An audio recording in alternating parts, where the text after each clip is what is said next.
The United States has entered My Hero Academia. What could possibly go wrong? I didn't know anything about Star and Stripe coming in, but this episode did a great job of covering the bases and why she's important going forward. This might be one of the most crucial fights of the series. We learn she's Air Force, All Might saved her as a kid, and she uses that to inspire her both as a hero and with her hair. But the real thing that stands about her and this episode is her quirk, New Order. I don't fully understand the scope of this yet, but oh my god, this ability is absolutely insane. Touching air and then removing it, telling Shigaraki he can't move or his heart will stop, which I get it, but I didn't like the cop-out they gave there. And then controlling a giant wind version of Zeus, handling laser bolts, and that's all just the tip of the iceberg. When they had Shigaraki show up right away, I thought we were in for something insane. And that's exactly what happened. And there's a lot going on here.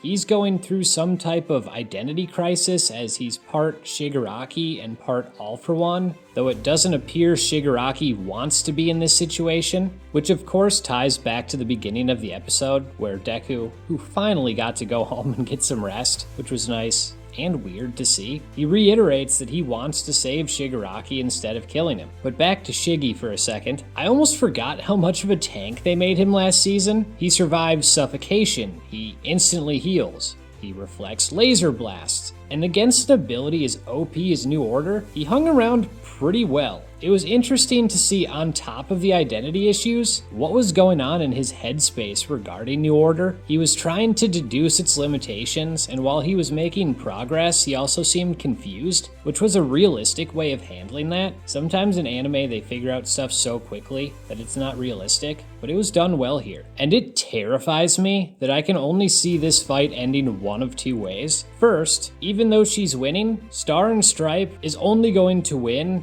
if Endeavor, Best Jeanist, and Hawks arrive to help her out. It's either that, or she's getting her quirk stolen. New Order sounds like an evil name for a quirk, and I don't have any clue how you stop Shigaraki if he steals that, and I think that's the more likely option. And then the other part of this episode that stood out to me was how divided the villains are. Obviously villains by nature are gonna disagree and do things their own way, but it really seemed like the Paranormal Liberation Front is broken down into a Shigaraki faction, a Redestro faction, and then an All For One faction, and none of them have the same goals. Seeing that Spinner has essentially been working for All For One the whole time, and that his name actually has relevance, was a pretty cool detail. He is the only one who didn't get a backstory in Season 5, when they went through all the villains, and now we see why. I wonder if his power has been understated too. It's going to be interesting to see how that plays out. Anyway, what a great start to the season. My Hero Academia is my favorite ongoing anime, and this episode kicked things off in a great way.